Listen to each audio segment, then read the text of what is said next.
The woman was tied to the bed and interrogated. The people who tied her up turned out to be her own children. The older son took out a photo. He questioned whether she was really their mother. He said their mother had green eyes, but his eyes were blue. The woman smiled when she heard this. She said she was wearing colored contact lenses when the photo was taken. If he didn't believe her, he could check her bag. Seeing her continue to argue, the older son brought over a basin of water and poured it over her. He loudly demanded to know where their real mother was. At that moment, the woman, exhausted and shaken, yelled at her son. She said she had raised him, done everything she could to make him happy, and that she was his mother. Hearing this, the older son finally snapped. He went back to his room and pulled out a second piece of evidence from under the bed. It was a torn, handmade drawing. He questioned her about why she had ripped up the picture he gave her. He said that if she were truly his mother, she would never have torn his drawing. She would have kept it safe and treasured it. He added that his real mother used to sing him to sleep every night, but she never did. The woman tied to the bed grew more and more heartbroken. Every word from the child felt like a knife cutting into her. She looked at them in deep sorrow. At this moment, the younger son said she was not their mother. He urged his brother to leave and let the woman fend for herself. But when the older son saw her desperate expression,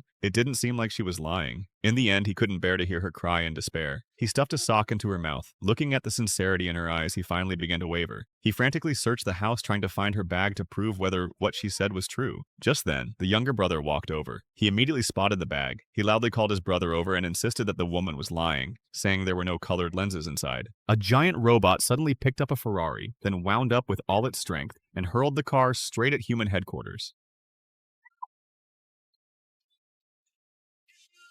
Facing the woman's furious glare, the robot showed no fear at all, and instead made a taunting gesture in response. The robot's abnormal behavior completely enraged humanity, and they immediately dispatched mechanized troops to launch a counterattack. A full-scale war between humans and machines erupted. However, this war was not fought over control of the Earth, but because of a boy who possessed the most powerful brain. It all began back in 1994, after robots entered mass production. They quickly became slaves to humanity. They worked tirelessly, putting in more than 24 hours a day, but the good times did not last. Perhaps they had grown tired of their lives, or refused to remain human slaves any longer. One day, they suddenly stopped submitting, and tens of thousands of robots launched a rebellion. We were built to think, but now they don't want us to. Against their powerful steel bodies, humans were completely defenseless. The war dragged on for 2 years, pushing humanity to the brink of extinction. Everything changed with the appearance of a mysterious weapon, which finally brought hope to mankind. It was the neural projector invented by the Doctor. With it, humans could remotely control mechanical armor in battle. Empowered by this revolutionary technology, human forces defeated the robots in just 2 weeks. After their defeat,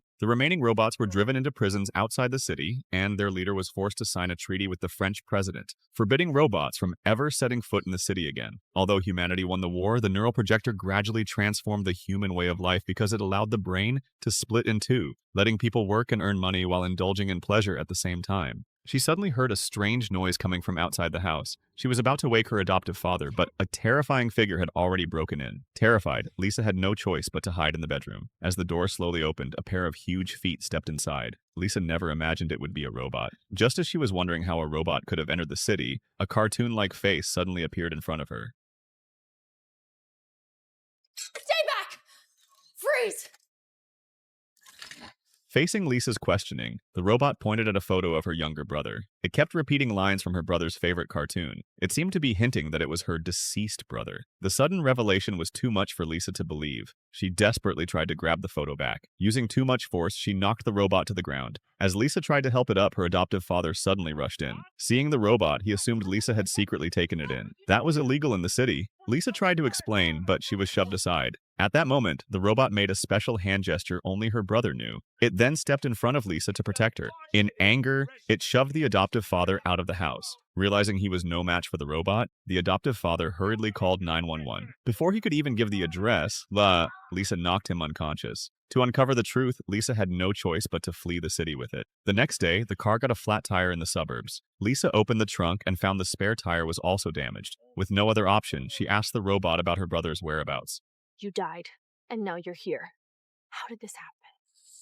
Are you a robot now? But you're alive. Lisa couldn't believe that her brother might still be alive. She urgently asked where she could find him. The robot pointed toward Centray Corporation. It then drew the shape of glasses in the air. Lisa instantly realized what that meant. The woman was startled. She hurried to the window to see what was happening. Outside, she saw a triple-stacked robot making a friendly gesture. A small robot was piloting a larger one. The larger robot was piloting an even bigger robot. A man was standing beside them. The woman quickly called security. Herman grabbed a red Ferrari off the ground. After taking brief aim, he threw it, but the Ferrari got stuck and didn't break through. CentCorp immediately activated full security protocols. Security personnel began putting on neural projection gear. Within moments, a group of fully armed mechanical soldiers rushed out of the gate. At the same time, all nearby robots were called in for backup. The operation officially began. Michelle secretly infiltrated the building with the Dr. Robot. This was their plan to lure the enemy away. Giant Herman jogged outward to escape. The mechanical soldiers chased closely behind. When the soldiers took flight, Giant Herman was instantly surrounded. Suddenly, one mechanical soldier flew straight into his engine. It activated its self-destruct sequence. The giant Herman was heavily damaged and lost all mobility. The medium-sized Herman had no choice but to climb out of the cockpit. At that moment, Keats was tackled by a mechanical soldier. Just as he was about to be in serious danger, the soldier was crushed by a massive hand. It was the medium-sized Herman. Even at this size, he was still enormous. The two continued to flee and activated the second phase of their plan.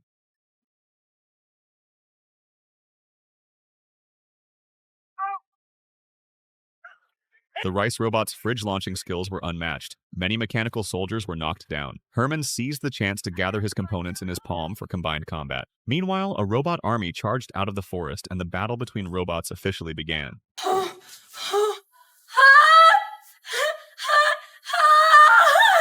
She was kept hidden in a basement by her own father, cut off from the outside world for over a year. During that time, she became pregnant and later gave birth alone to a baby girl, naming her Mary. One day, Dawn brought her a bag of supplies and told Sarah to choose what she needed. Inside were some fruit, basic food, and even a kitchen knife. This time, Sarah didn't make a desperate choice. She left the knife behind and picked a bag of chips to ease her hunger. Perhaps because of the child, she no longer dared to risk everything. She couldn't let Mary lose her only support. 4 years passed. Sarah became pregnant again. Don lived a carefully hidden double life. On the surface, he was a husband to Irene and a father to Amy. But beneath it all, he was still keeping Sarah and her daughter confined. Sarah's mother never stopped worrying about her. She wanted to hire a private investigator, but Don firmly opposed the idea. As a reward for good behavior, he brought a television into the basement. Merry Christmas. What do you say? Thank you, Don. You're welcome. Mary had no idea what a television was. Sarah told her it was a way to see the world outside. She turned on some animated shows for her daughter. Perhaps this was the happiest day Sarah had experienced in 4 long years. The smile on her face said everything. In the 7th year of confinement, Sarah gave birth to a second child, a baby boy she named Michael. One night, Sarah turned her terrifying life experience into a bedtime story about a princess and a knight, and gently told it to her children. While his wife was out, the man hurried back into the house and asked his daughter to help him move some boxes. She thought they were just taking them to the basement, but the man pushed aside a movable bookshelf and revealed a hidden room. The girl had lived in this house